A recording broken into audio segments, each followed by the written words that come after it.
75% من الفرق السعوديه لما تلعب ضد الهلال اصلا هي بتلعب هي خسرانه.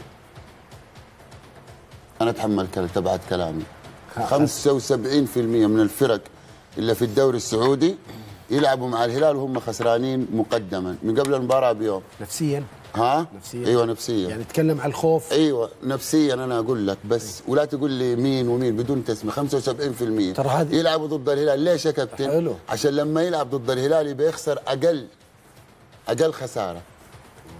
عرفت؟ يقول لك لو لطشنا تعادل ممكن، اهم شيء ما نخسر كثير يا شباب. والفرق هذه كلها الهلال بيلعب فيها متقدم 2-0 من بدايه المباراه او 1-0.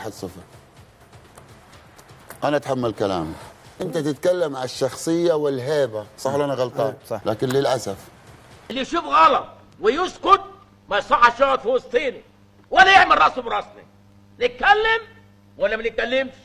اعتقد الهلال مرشح جدا يكون من احد الانديه القويه للوصول العالميه